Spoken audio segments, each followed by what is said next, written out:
I'd learned to expect cruelty at family gatherings, but this Christmas was setting new records. 23 relatives crammed into Aunt Margaret's sprawling Connecticut estate, all united in their favorite holiday tradition, reminding me of my place at the bottom of the family hierarchy. Emma's monthly allowance ends today, Margaret announced, standing at the head of the mahogany dining table like a queen addressing her subjects. 29 years old and still living off family charity. It's embarrassing. My cousin Victoria, Margaret's golden child, nodded enthusiastically. Finally.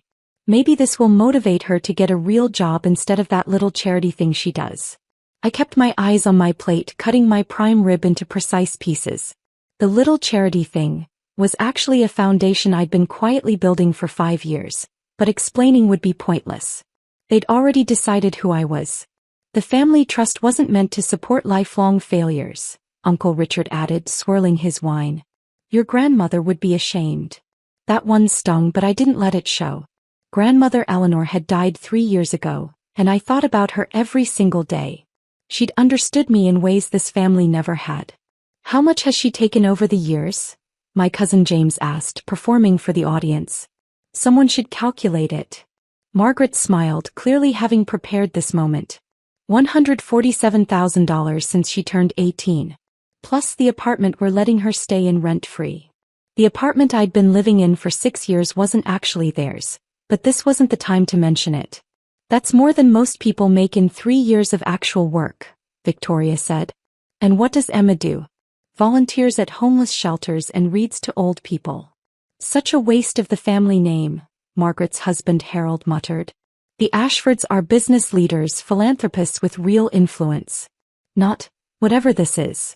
I took a sip of water, keeping my expression neutral. The irony was almost painful. The allowance ends immediately, Margaret continued. And Emma dear, will need you out of the apartment by February 1st. 2 months should be enough time to find something within your actual budget. My younger cousin Sophie, only 19, looked uncomfortable. Aunt Margaret, that seems harsh. It's Christmas. It's called tough love, Sophie, Margaret snapped. Maybe if someone had been tougher on Emma years ago, she wouldn't be in this situation. Still single, no real career, no ambition. Just drifting through life on family money. Uncle Richard raised his glass. To teaching responsibility even if it comes late. Everyone except Sophie clinked glasses. I continued eating, my heart rate steady, my hands calm. This was exactly what I'd expected. Actually, it was tamer than I'd anticipated. What will you do, Emma? Victoria asked with false concern. Do you have any savings at all? Any plan? I'll figure something out, I said quietly. That's what you always say, Margaret laughed. Grandmother spoiled you rotten, convinced you were special somehow. Look where that got you. My phone buzzed in my pocket. I ignored it. You should move back to the Midwest, James suggested. Cost of living is cheaper. You could probably afford a studio apartment with a real job. Maybe waitressing. Or retail, Victoria added. Something with a steady paycheck. No more pretending to be a philanthropist when you can't even support yourself. The phone buzzed again. Then again. Popular tonight, Harold said sarcastically. Let me guess, one of your charity friends needs a ride? I excused myself to the bathroom, checking my phone in the hallway. 3 messages from Peter Whitmore, the estate administrator for Grandmother Eleanor's trust. The same trust Margaret thought she controlled. Peter. Emma, I need to speak with you about recent withdrawals. Margaret has exceeded her quarterly allowance by $340,000. Peter. She's hosting this Christmas party on the estate credit card. Wants approval for an additional $80,000. Peter. Please call when you have a moment. This is the 3rd month of overspending. I stared at the messages, then back toward the dining room where my family was probably still discussing my failures. The timing was almost too perfect. I texted back, I'll handle it. Give me 10 minutes. When I returned to the table, Margaret was in full form. We've been discussing your situation, Emma, and we all agree. It's time for you to stand on your own 2 feet. I think that's fair, I said calmly. You'll thank us eventually, Uncle Richard added. Character is built through struggle, not handouts. The apartment will be available for rent at market rate if you're interested, Harold said. $4,000 a month. But I assume that's out of your range. Victoria pulled out her phone. I'm looking at studio apartments in your area. There's one for $1,200 a month. That's more realistic for someone at your level. Very helpful, I said. We're not being cruel, Margaret insisted, though her smile suggested otherwise. We're being realistic. You've had nearly 30 years to make something of yourself, Emma. Instead, you've coasted on family generosity and grandmother's misguided indulgence. My phone buzzed again. Peter's name flashed on the screen. Another charity emergency? James mocked. I stood up slowly, phone in hand. Excuse me. I need to take this. Of course she does, Margaret said to the table. Always running away when things get difficult. I walked to the library, closing the door behind me. Peter, hi. Emma, I'm so sorry to interrupt your Christmas, but Margaret's assistant just submitted another charge. She's trying to book a New Year's trip to St. Bart's for the entire family. $200,000. She claims it's a family tradition that should be covered by the trust. I'd been patient for 3 years. Patient while Margaret threw increasingly lavish parties. Patient while she redecorated her house 4 times using trust funds. Patient while she treated the estate as her personal bank account. Peter, I said calmly, what's Margaret's current quarterly allowance? $50,000 as specified in the trust documents you established after Mrs. Ashford's passing. And how much has she withdrawn this quarter? $390,000. She keeps insisting these are legitimate estate expenses. I looked at the library shelves filled with books grandmother and I had read together. She'd known exactly what she was doing when she'd spent those last months teaching me about trust management, estate planning, and family dynamics. Peter, I think it's time for a clarification meeting. Would you like me to come there? I can be there in 40 minutes. Actually, yes. That would be perfect. I'll bring the relevant documents. Emma, if I may say so, your grandmother would be very proud of how you've handled this situation. I returned to the dining room where the family had moved on to dessert. Margaret was holding court, telling the story of how she'd single-handedly saved the family business during the 2008 financial crisis. A story I knew to be completely fabricated. Emma. Victoria called out. We were just talking about you. James had the most brilliant idea. She could be Margaret's assistant, James said. Learn how real business works. Margaret could pay her $40,000 a year. That's generous, Margaret mused. But she'd have to prove herself first. Maybe a 6-month trial period. I appreciate the offer, I said, sitting back down. But I'll be fine. You say that, but you have no idea how expensive real life is, Harold said. No more family credit cards. No more trust fund safety net. The safety net was grandmother's idea, Uncle Richard added. And she's gone now. Time to face reality. Sophie tried again. Maybe we could extend the allowance for 6 months? Give Emma time too. Absolutely not, Margaret cut her off. Emma has had more than enough time. This family has carried her long enough.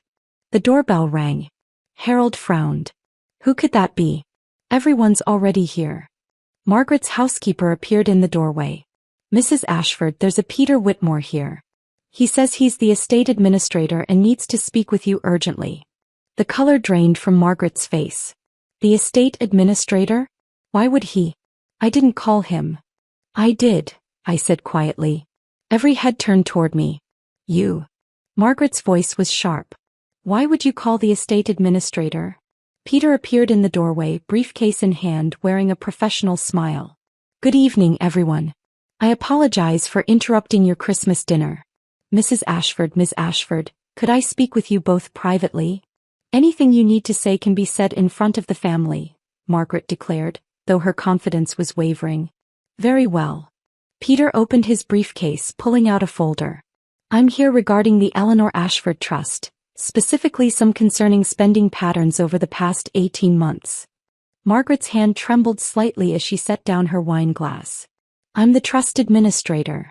I manage those funds appropriately. Actually, Peter said gently, that's not quite accurate. You're a beneficiary of the trust, Mrs. Ashford. But you're not the administrator. The room fell silent. What are you talking about? Harold demanded. Margaret has managed the family trust since Eleanor died. Peter pulled out a document, setting it on the table. This is the trust declaration executed by Eleanor Ashford 6 months before her death. She appointed a new trustee and established very specific terms for all beneficiaries. Grandmother left me in charge, Margaret insisted, but her voice had lost its authority. I'm the eldest. I've been managing everything. You've been managing your quarterly allowance, Peter corrected, which, according to the trust terms, is $50,000 every 3 months. However, you've withdrawn $390,000 this quarter alone. Victoria stood up. There must be some mistake.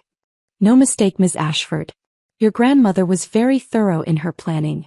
She established individual allowances for each family member, with strict oversight to prevent any single beneficiary from depleting the estate.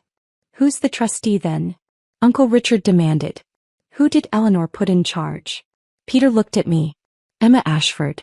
She's been the trust controller since 6 months after Mrs. Eleanor Ashford's passing. You could have heard a pin drop. That's impossible, Margaret whispered. Emma is. She's the failure. She lives off our charity. Actually, ma'am, Emma hasn't taken a single distribution from the trust since assuming control. Not $1. The apartment you believe you're providing her? She purchased it outright 2 years ago with her own funds. Harold's face turned red. This is absurd. Emma doesn't have any money. She does charity work.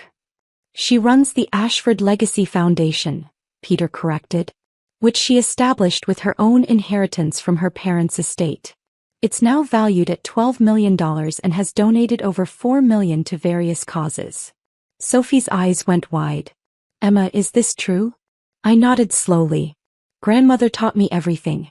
How to manage money, how to build something meaningful. She knew what would happen if someone like Margaret controlled everything. Someone like me? Margaret's voice cracked. I'm the successful one. I've built businesses, managed properties. With trust fund money, Peter interrupted gently. Mrs. Ashford, every business venture you've started in the past 15 years was funded by the family trust. Your home, your cars, your lifestyle, all trust distributions. So what? James challenged. That's what trust funds are for. Within reason, yes, Peter agreed. But Emma, as trustee, has full discretion over all distributions. And given the recent overspending, she's asked me to review all beneficiary allowances. Margaret's champagne glass slipped from her hand, shattering on the floor. Emma, please. There's been a misunderstanding. No misunderstanding, Aunt Margaret. You've been withdrawing 8 times your quarterly allowance. The street Bart's trip you wanted to charge to the trust? That alone would exceed your entire year's allocation. But, the family trips are tradition, Margaret protested weakly. They're also not guaranteed by the trust terms, I said calmly. Grandmother gave me full authority to determine what's appropriate. Uncle Richard found his voice. Emma, be reasonable. We're family. I am being reasonable. I've been reasonable for 3 years while you all treated me like a burden. While you mocked my charity work and called me a failure. Victoria's face had gone pale. The apartment I'm living in, that's trust property, isn't it? Rent-free for the past 4 years, Peter confirmed. At Emma's discretion. And my business loan? James asked quietly. $200,000 approved by Emma 18 months ago. You were supposed to start repayment last quarter. Harold stood up abruptly. This is blackmail. You can't cut off the whole family because Margaret hurt your feelings. I'm not cutting anyone off, I said. I'm enforcing the trust terms that grandmother established. Everyone gets their quarterly allowance. $50,000 for Margaret and Harold. $35,000 for Richard. $25,000 for the cousins. That's not enough to maintain our lifestyle, Margaret protested. Then adjust your lifestyle. That's what you told me to do about 2 hours ago. Sophie spoke up quietly. Emma, I'm sorry. I should have said something earlier. They've been awful to you. You're 19, Sophie. You're not responsible for anyone else's behavior. Peter pulled out more documents. Mrs. Ashford, I also need to discuss the unauthorized charges from the past 6 months. The trust requires repayment of funds withdrawn beyond your allowance. Repayment. Margaret's voice was barely a whisper. How much? $940,000. Harold collapsed back into his chair. We don't have that kind of money. Then we'll arrange a payment plan, Peter said professionally. Emma has authorized me to work something out. But moving forward, all charges must be pre-approved. This is revenge, Margaret said, tears forming. You're punishing us. I'm administering a trust according to my grandmother's wishes. She knew exactly what she was doing when she chose me. She knew I'd be fair even when you weren't. Uncle Richard's hands shook as he reached for his wine. What about the businesses? My commercial properties. Funded by the trust. Which means Emma has to approve any major expenditures or refinancing. Why restaurant expansion? Victoria asked weakly. Trust funded. Emma approved the loan. One by one they realized the truth. The success they'd lorded over me, the businesses they'd built, the lifestyle they'd maintained, all of it depended on my approval. Had depended on it for 3 years while they called me a failure. The trust is worth $40 million, I said quietly. Grandmother built that through careful investment and smart decisions. She didn't want it squandered on ego trips and luxury vacations. She wanted it to support the family, yes, but also to make a difference.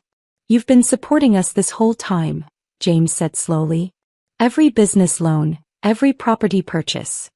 Every bailout when your investments failed, I confirmed. But I never threw it in your faces. I never made you feel small. I just did what grandmother asked me to do, take care of the family. Margaret's makeup was running now, black streaks down her cheeks. Emma, please. I'm sorry about what I said. About all of it. I'm sure you are. But sorry doesn't change the fact that you tried to evict me from a home I own. That you cut off an allowance I never received. That you humiliated me in front of the entire family. We didn't know, Harold pleaded. You didn't ask. For 3 years, you assumed I was a failure because I wasn't flashy about money. Because I chose to work with charities instead of chasing status. Peter began packing up his documents. Emma, do you want to discuss the new distribution schedule now, or should I prepare formal documents? Formal documents, please. Everyone's quarterly allowance goes into effect January 1st. And Peter, the Street Bart's trip is cancelled. Victoria let out a small sob. We already told everyone we were going. Then you'll have to tell them plans changed. Consider it a lesson in living within your means. Sophie stood up and walked over to me. I really am sorry, Emma. You didn't deserve any of that. Thank you, Sophie. For what it's worth, your quarterly allowance is being raised to $35,000. Grandmother wanted you to finish college without financial stress. Her eyes widened. But I said terrible things too. No, you didn't. You tried to defend me. That takes courage in this family. Peter shook my hand. I'll have the documents ready by Monday. Mrs. Ashford will be in touch about the repayment schedule. After he left, the dining room remained silent. Dessert sat forgotten on the table. The grand Christmas dinner Margaret had planned as a stage for my humiliation had become something else entirely. What happens now? Uncle Richard finally asked. Now you all go home and think about how you treat people, I said. Think about how you judge success. Think about whether having money is the same thing as having worth. You're not going to cut us off? Margaret asked hopefully. No. Despite everything, you're still family. Grandmother wouldn't want me to be cruel. But things change as of January 1st. All expenses get reviewed. All requests go through proper channels. And if anyone can't accept those terms. I didn't need to finish the sentence. The apartment you're evicting me from? I continued. I'm keeping it. But thank you for the offer to rent it to me at market rate. That was particularly thoughtful. Victoria had her face in her hands. We've been so stupid. You've been thoughtless. There's a difference. James stood up. Emma, the business loan. I have been making payments. I swear. I know, James. You're actually the only one who has been. I appreciate that. He nodded, looking relieved then ashamed. I gathered my coat and purse. I'm going home now. Thank you for dinner, Aunt Margaret. The prime rib was excellent.